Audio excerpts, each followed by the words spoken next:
Thank you very much for the kind introduction, and I think it's an honor to be with you guys here. The panels, the honorable panels that are here in front of me, and to be here to share the experience I had for the last 2 years coming back in the U.S. and trying to immerse myself back to the culture here. And it's actually very humbling that an eye-opener for me to see actually that what things that have applied in the U.S. doesn't necessarily mean applies here as well too. So anyway, without further much see if this works here. Okay, I think I'm like Obama, by the way. I'm going for change here. But anyway, these with the recent activity, I think you're familiar with these images. Pardon me if some of you might be too personal for you, but I think incidents like this, or calamities like this, wakes everyone up for change. After the calamity of Doi, people were talking about we should change. There's a climate change in here, and with the climate change, based on the report of the UN IPCC, it's going to get worse. Meaning we have more drier summers, we have more wetter rainy season, and hence more flooding, more landslide. So this is just a preview of what's going to happen if we don't change. Okay, and speaking of change, actually the Philippine government, both national and local, has actually done a lot to answer to all this environmental nemesis we have. We actually have existing regulations, and these are just some of them. And there are many more that we have regulated. The thing is, there's too many of them, and I've been asking people, colleagues, do you know all of them? And most likely you tell not some of them, but not all of them. And then we have presidential directives, and these are again some of what has transpired in the last few years. I'm not going to go in detail. I think some of you know about it, and there's just a bunch of them that actually I'm just going to go through here to let you know what's going on. And again, in the Senate, these are ongoing legislation. Senate Bill number 3144, that's for green college jobs, and Senate Bill number 337, higher education curriculum for green buildings and technologies.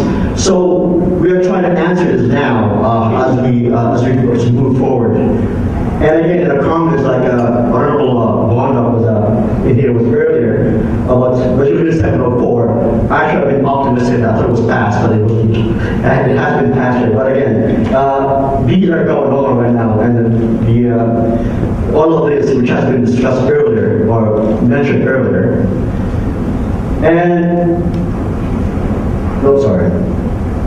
and like President Makati is going for this, going for green building ordinances, and Kansas City has passed one already. And here are some existing initiatives or projects that are going on. This is from the Department of Energy and funded by Asian Development Bank.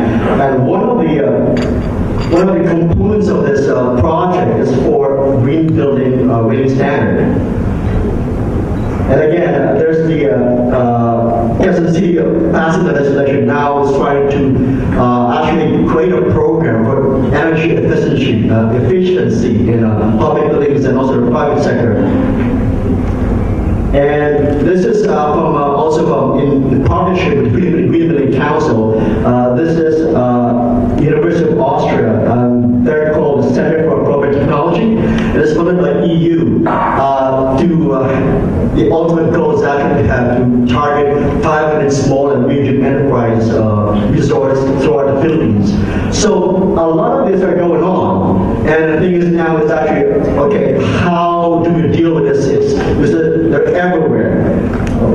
We have these environmental laws, we have hundreds of them, and to track each and every one is kind of tough. And in environmental policies, again, there's a bunch of them as well, past and present.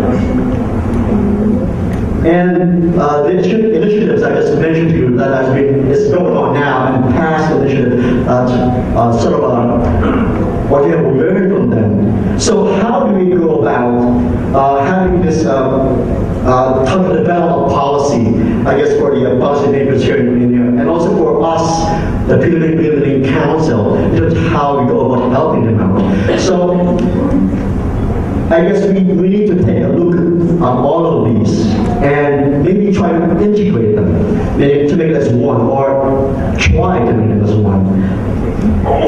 And so it must be consensus driven, because we need to talk and consult with stakeholders as well, not just public, but also the private stakeholders, to make sure that they're on board on this policy tool, or this thing that we're trying to do. So anyway, what we're trying to do here is actually create a weighting tool that would probably be a starting point for some of the government legislation or local government to start with, so you don't have to start from square one. Because I think once the Philippine Building Council is actually, we're trying to get the expertise of each and everyone, so we can come up with something that's that will be effective, not just for the public sector, but again also for the private sector.